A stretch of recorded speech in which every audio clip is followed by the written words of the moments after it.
Okay, broskies. So I'm a week off my 60th birthday. So I'm 60 on the 5th of February. Okay, this is my condition today. So what's today? It's Thursday, isn't it? What is that? Show the date. Let's start with the date. Thursday, the 29th of January. Okay, so that's the state of play. Thursday, the 29th of January. 1 week before my 60th birthday. Okay, I'm going to say that I'm achieving what I'm planning. Your opinion may vary.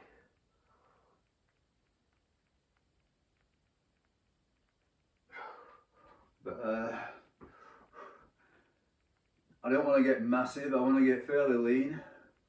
Yeah, so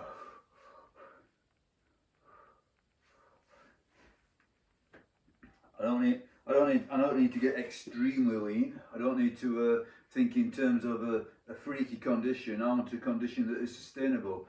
There is no pursuing some sort of one day competition or whatever, you know. So in terms of lifting or bodybuilding or anything like that, I'm saying that I'm just thinking that. More than likely this year I'm going to try and beat my 5k times and 10k times hopefully, and I might start going to park run again. I've been putting it off for a while. Bad weather. It's quite hard to get a good training blocking on running in deep winter because the conditions are crap. And as soon as it starts snowing or freezing over, it's not a good idea to be outdoors running. But more than likely springtime I might make an appearance at the local park run again. Fancy that for sure. But overall, what I'm trying to say is that it's not about creating a one day illusion. It's creating something sustainable for life. That's what I'm trying to do. So I don't need to get massive, I don't need to get utterly ripped, just need to be nice and big and strong and lean. Okay. What can I say? Today I'm going to do cardio. So my plan today is 1 hour of zone 2, and it's going to be 20 minutes of rowing machine, 20 minutes on the indoor bike and 20 minutes running. I find that if I break it up like that, it's more interesting than just doing 1 hour of one. If I were going to do 1 hour of one, it would be running. I find that very tolerable actually. But I'm not too keen on doing massive amounts of running. I think the joint problems. So if you're going to do sort of like volumes of cardio, break it up into various activities is probably a good strategy. Swings and roundabouts. The thing about running is of all the cardio activities, I would choose running, but I do recognise that it's probably the one that is least compatible with weight training. So.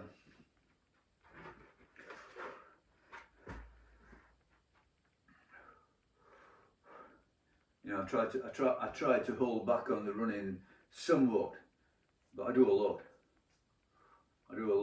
But what I find with indoor cardio, rowing machine and indoor bike, extremely boring unless you do hard intervals. If you do hard intervals, then it becomes a much more interesting affair. It's almost like weight training, really. So if you're doing what I did yesterday, so on the rowing machine, 5-minute warm up. And then 10 lots of 1 minute all out, 1 minute rest. So doing that it's very much akin to weight training. It's almost like doing the cable row. You're really giving it some hammer. It feels it's extremely intense. I always get that feeling after about 3 intervals like that, you just want to quit. But you can always keep going. And then I finish that off with a 10 minutes easy row. So what's that altogether? 35 minutes. Yeah. So that sort of protocol is relatively interesting for indoor cardio. It's not as mind numbing as say doing 35 minutes in zone 2, you know, sitting inside 4 walls and you know, just listening to music or whatever. But the same applied to outdoor jogging. I find that outdoor jogging, the time goes by, you know, splendidly. I enjoy it no end, really. I'd rather be outside running than you know, sitting inside watching TV or YouTube or whatever. You know, I think there really is a runner's high, and it is different to other forms of cardio. Yeah, I like outdoor biking, but it's just so much messing about. You know, it's because of traffic, and especially if if you use a clip-in shoes where you got to sort of like clip out at a junction, clip back in, etc. Yeah, anybody who knows what I'm talking about, they realise it. You know, it's a finicky affair. I just don't like you know, bike riding in traffic. I've got some local routes that are pretty quiet, but and again, you know, in winter time it's absolutely horrendously cold on a bike. So I find bike riding is good for summertime. And I actually feel cool. It cools you down. You know, the wind, it cools you down. Whereas running, you know, it warms you up. Okay, so much for cardio. Yeah. You know, I think if you want to be lean, you know, basically you've got 2 options, haven't you? You know, you can eat very little, and that works. So you don't have to do any cardio if it's just a case of leanness. You know, you can eat very little, or you can be quite sloppy in your eating. You know, quite sloppy. You know, and within very, you know, within limits. Within limits, you can be quite sloppy and make up for it with cardio. So if you can do an hour of cardio and burn sort of like 400, 500, 600 calories, yeah, I mean that gives you a lot of leeway with the diet. I still think it all comes down to you know, energy in, energy out. You know, energy measured in calories. So you know, you can be a nitpicker and say calories don't exist. Yeah, it's just simply a measure of energy. Energy exists. Yeah, energy in, energy out. That is the basic thing.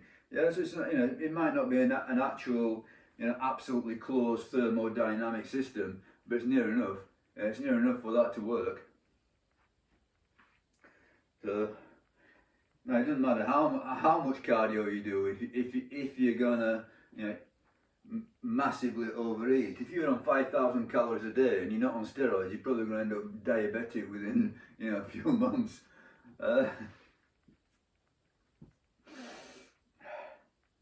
But yeah, I find that you know, it's far easier to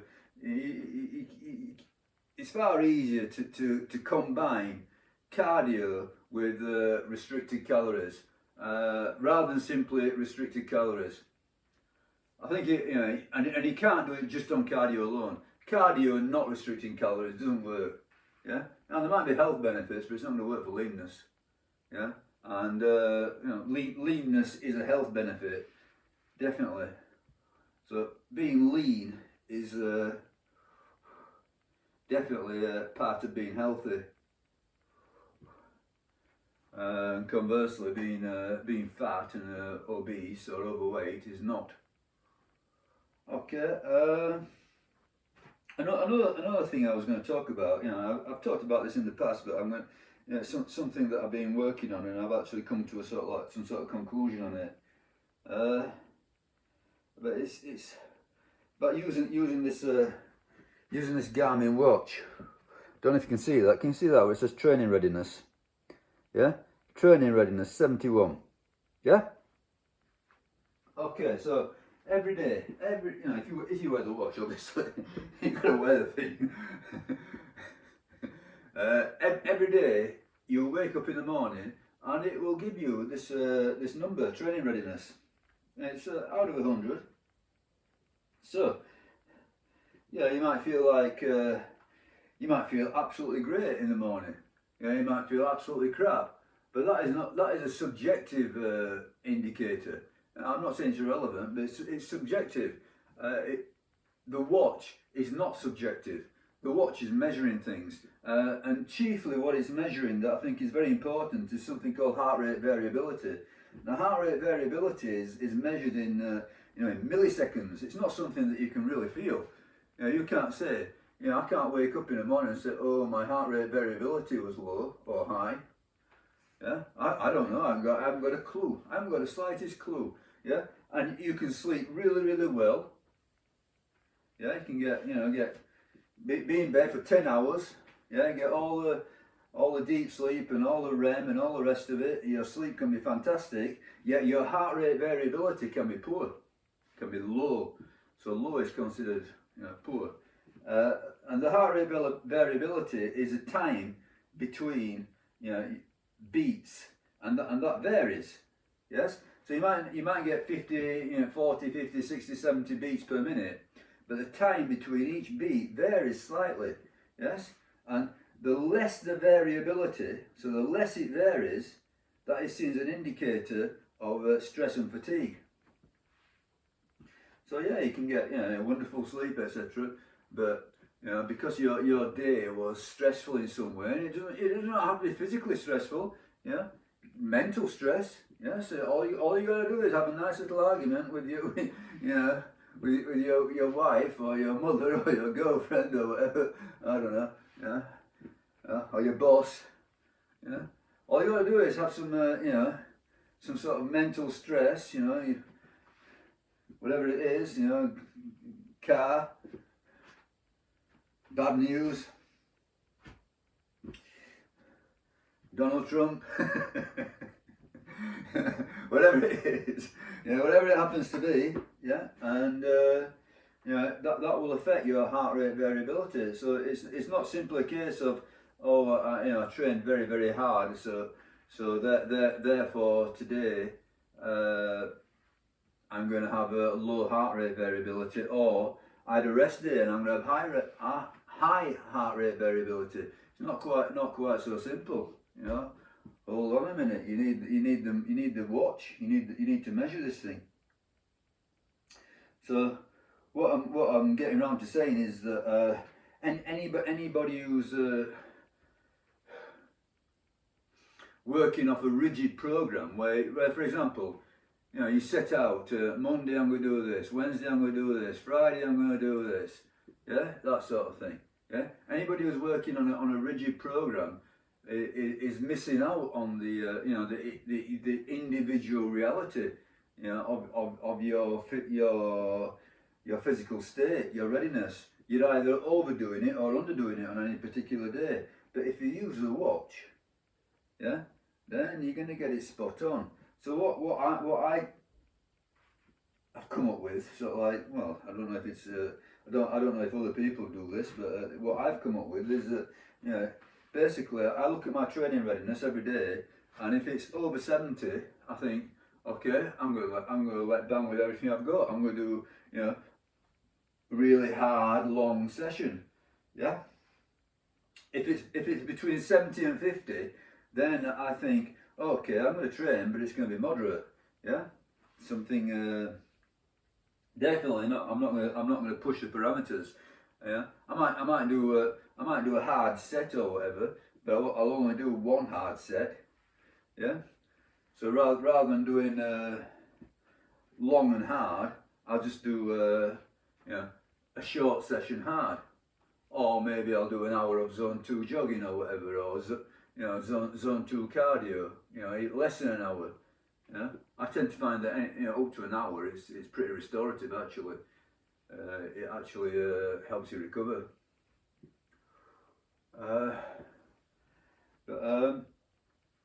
So it's not pre-planned. It appears to be quite chaotic on anybody who sees your training from the outside. It looks quite chaotic. You're not doing any sort of like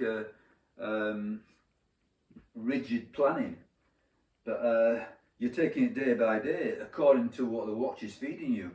So I find that between if it gives me a number, training readiness between 70 and 100, then yeah, good to go. Let bang, give it all you've got. Train long, train hard, whatever. You beat your numbers, etc., etc., etc. If it gives you a number between 50 and 70, yeah, you can still go, but you're gonna hold back. You're gonna take it. You're not gonna empty the tank. Let's say. You're gonna hold back. If it gives you a number below 50, then whatever you do has got to be sort of like for recovery. If you do anything at all. So I get at least one rest day in a week. Sundays is a rest day every Sunday just about. Unless something crops up in the week that stops me training. So if I've trained all week, I will take Sunday off for sure. But yeah, if it gives me a number less than 50, I might do a little bit of easy cardio. Half an hour of zone 2. I might do a bit of dumbbell work. I might just go for a walk. Yeah. But any number less than 50, it's indicating that you've got serious fatigue, serious overtraining, something's going wrong. You need to dial it back seriously. Yeah. And I find that just so through experience, the watch is spot on. You can't go wrong if you follow the watch. You're gonna get it right. Yeah. You don't have to worry about it. There's no guesswork involved. And I say, the alternative is to have a rigid schedule. So the rigid schedule is not taking into account your individual data on that day. It's not taking into account the reality of your condition on that day. So I could have a hell of a weekend. I don't know. Your kid got kidnapped, or you had a road accident, and you totaled your car. Your stocks and shares went down 95%, whatever. Donald Trump tweeted something. Whatever. Your wife ran off. Whatever happened. You did no training. You could have a completely training-free weekend, and but that doesn't mean that on Monday you're good to go. Yeah, you can't simply assume that just because you had 2 days of training or a day of training, that come Monday, you're ready to let bang at heavy squats for 20 sets of 5 rep squats or whatever with all the weight that you can muster. And you can't assume that. That's not reality. Yeah, that is rigid programming. But if you've got the watch, it will tell you. Yeah, hold back or go for it. Okay. I know that most of you will not go and rush out and buy a watch on my advice. But I'm just telling you how I do it. So it's up to you. It's up to you what you think. Yeah, it's up to you. But I think if you haven't got that sort of like real-time guide, then 2 things are happening. You're either overtraining or you're undertraining. Yeah. So how important is this to you? Now, you might think, okay, this is just a casual hobby. I'm a body if I'm undertraining. I don't need to squeeze the last drop out of my body and get it perfectly correct. I can just take it easy.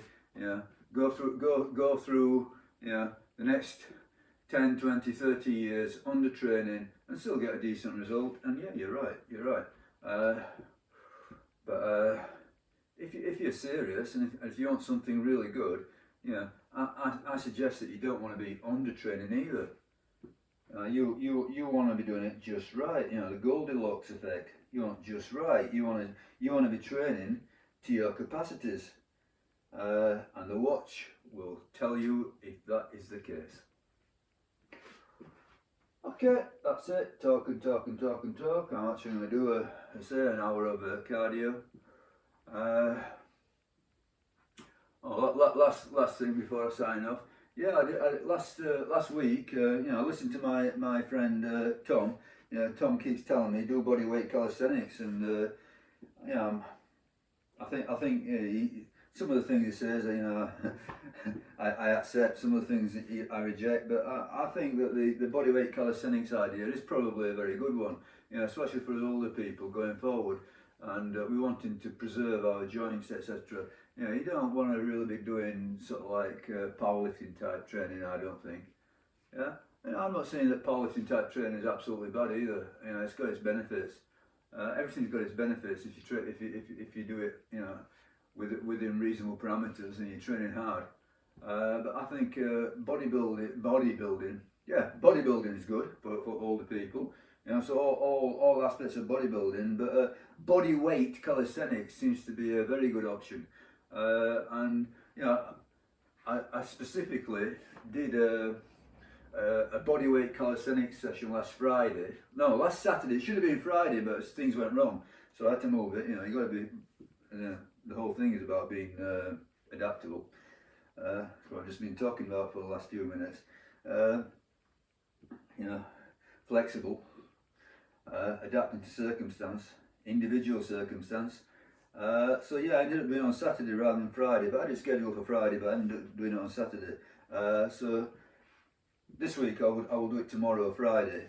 But yeah, I got a lot of soreness, and I thought, I was quite surprised. I thought I held back a bit. I didn't go all out. Yeah, and I've been doing sort of like quite a bit of pull-up work before. But yeah, I've got quite a bit of soreness. I don't expect to replicate that. But yeah, the bodyweight calisthenics. I'm going to simply build up the volumes. If my watch tells me I'm good to go. So that's the idea. So that's a bit of a new evolution in my training. Just doing sessions dedicated purely to bodyweight calisthenics, and I'm thinking the basics. Pull-ups or chins, whatever. Vary it up, various grips and all the rest of it. Pull-ups and chins, various grips, dips, press-ups, and I'm also going to include ab wheel. I'm not sure that ab wheel is a bodyweight calisthenics. Obviously you've got some sort of apparatus involved. Maybe planks. Yeah, but those are what I'm interested in. I'm not interested in skills. Don't get me wrong. They look very useful as regards building strength. I'm not saying they're not good strength builders, but I'm not interested in doing technical stuff. That's what it's one of the things that puts me off sort of like CrossFit. Why do you need to learn these technical movements? Like Olympic lifting or double unders or I don't know what else to do. Handstands and all the rest of it. It to me it just seems to be needlessly elaborate. Whereas I think for your health and physical condition, really what you need to do is hard efforts, work hard, pushing the limits in terms of work. Okay, I'm gonna stop there. That's it. But I'm gonna remind you, 1 week of 60. Yeah, 1 week of 60. So you might see me in my gym work doing what I think personally I think are very negligible weights on squats and bench, and soon to be deadlifts going to come back. The weights are not impressive at all. But I think that that it's a fallacy to assume. That big weight equals big muscle equals lots of health. It's not exactly the case. You can practice certain lifts, yeah, and you get good at certain lifts. In other words, you can put lots of plates on the bar, but that doesn't necessarily mean that you are physically building anything, yeah. Or that let's put it this way: it doesn't mean that that's the best way to physically build yourself, yeah. I think that even with relatively puny weights that I'm using, the way that I'm arranging the training and the way that I'm using those puny weights is giving me, you know, a decent result in terms of my body. And I think that's what matters at this stage. It's not sporting glory anymore. I'm not competing with other people. It's me. It's, you know, it's my body, external and internal. Okay, that's it. Bye.